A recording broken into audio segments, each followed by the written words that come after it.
Yo, what's up mga idol to class? So, nandito tayo ngayon sa Tansa, Cavite at tutunghayan at pupuntahan natin yung Tres Cruces River Irrigation System dito sa Tansa, Cavite na sinasabi na taong 1800 o 18th century pa ginawa itong dam na ito. At ang mga ginamit sa paggawa na ito ay mga adobe at ano ng itlog. So, puntahan natin para masilip natin yung itsura nung dam. At dito iniwan muna natin yung motor at bablagan natin itong mga idol katuklas kasi ito ay may part sa kasaysayan at history ng Pilipinas, itong dam na ito. So itong Tres Cruces River na to, tara punta natin mga idol katuklas.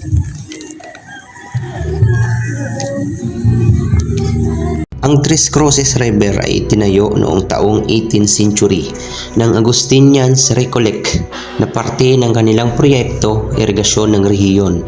Ginamit ang dam na ito ng kolonyalismo ng mga Espanyol sa kanilang pang-agrikultura. Ang struktura ng dam ay sumisimbolo sa katatagan ng magpasa hanggang ngayon ay napakatibay pa din dahil hindi tinipid sa budget ng gobyerno ng Kastila.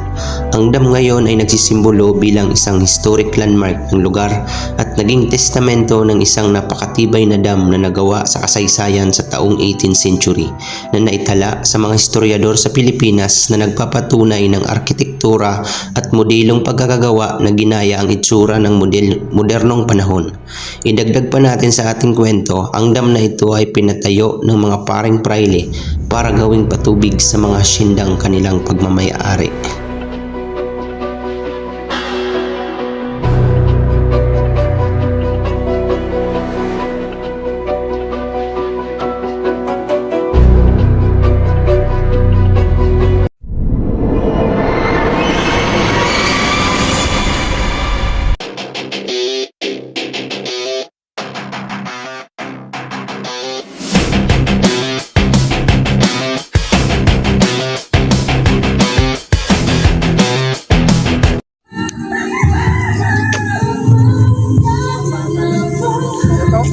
Diba? ito pala yung dam mga idol katuklas. Napakalalim niyan mga idol katuklas, oh. So galing tayo ng Kawit. Pinuntahan natin yung libingan at bahay ni General Emilio Aguinaldo. So dumiretso tayo dito sa Tres Cruces River Irrigation para makita rin natin itong sinasabing 18th century na dam na ginawa pa nung taong 18th century, 1800, diba? May part din to sa kasaysayan mga idol katuklas. So i-research natin ang about sa history ng dam na ito para malaman natin kung ano yung nakatala ng mga kwento dito at makikita natin yung pinakababa nito kung gaano kaganda. Kaya tara, samahan nyo ako mga idol para pasukin at ikutin natin tong Tres Cruces River Irrigation System, Tansa, Cavite. Ito yung pinakababa niya. Nakakatakot kasi pag nahulog ka dyan talagang tudas ka, huh? Ito yung dam mga idol katuklas. Lalim, oh. Ito nyo ba mga tao dun, oh. May part ito sa kasaysayan mga idol katuklas, itong Tres Cruces na to.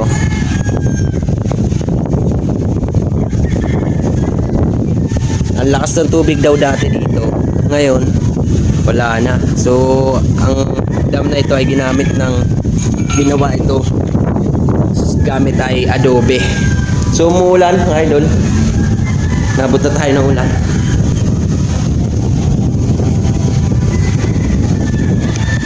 So research na lang natin yung pinaka history nito at para malaman natin. So gusto ko lang yung makita. Yan, idol nito glass. May daanan dyan. Daw, saan pupunta kayo mga tao yun? May mga tao dun sa baba, oh. Ayan, oh. Saan kaya sila pupunta? Ayan, oh, mga idol. Naglalakad sila. Saan kaya ang punta nun? Baka maliligo.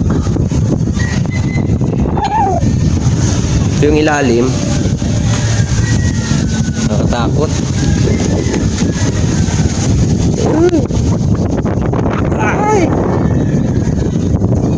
Umuulan.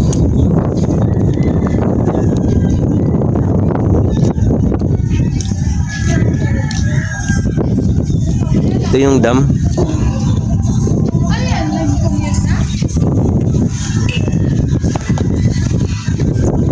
Makita natin ang kabuuan ng dam, mga idol na to class. Nung dating nag-ooperate pa to, kaso ngayon wala na. Sarado na. Yan, tubig yan mga idol, oh. Tubig yan. Water lily na ngayon. Ito yung bukasan. May malaking ano dito. Parang ano to sa ano manibela ng ano sa barko. Alam niyo ba 'yun? Idol. Yung manibela sa barko, ito 'yun.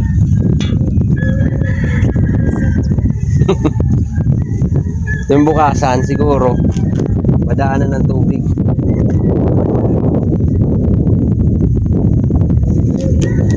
Ba? Dito dumadaan yung tubig pag punong-puno na. Yan. Punta dyan. Pababa rito. Yan o. Takot-takot kasi dyan. Mga idol. So medyo nalayo. Galing tayo ng Kawit. Papunta rito sa Tansa. Almost 1 oras din na biyahe.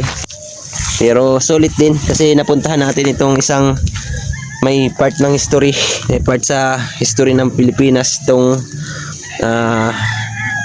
tres anong to na tinatawag isang dam. Dito tayo, natakot dyan, kami ahas. Dito ka class.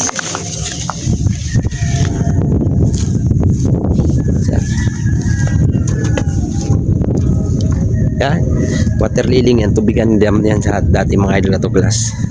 At ito yung pinaka ano niya. Wala alam kung piling umakit niya sa taas para makita natin yung ano, buong ano nito. Yung mga idol, oh. Wala kasing daanan, mababa sana tayo dun, oh. Walang sayong daanan. Lupit ng dam na ito mga idol katuklas, kasi nung ginawa daw to, ang ginamit is adobe at ano ng itlog.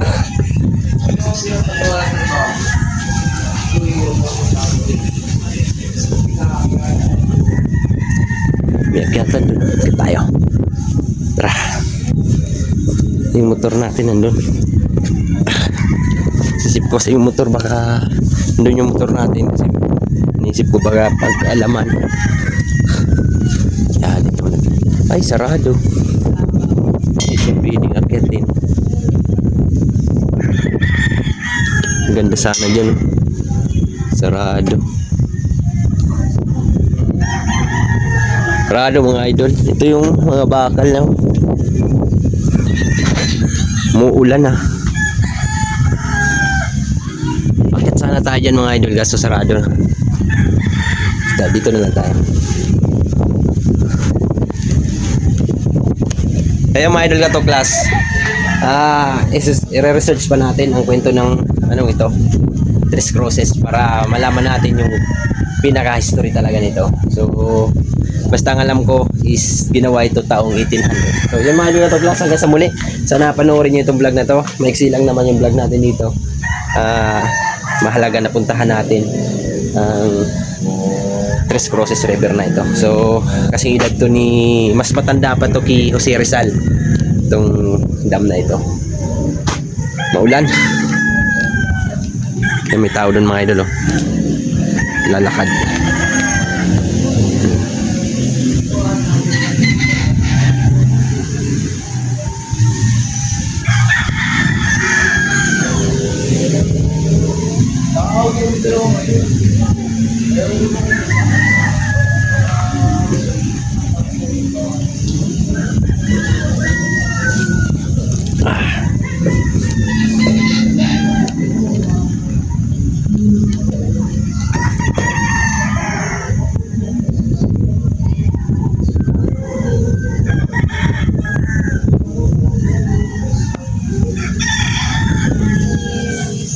Yan mga idol, oh.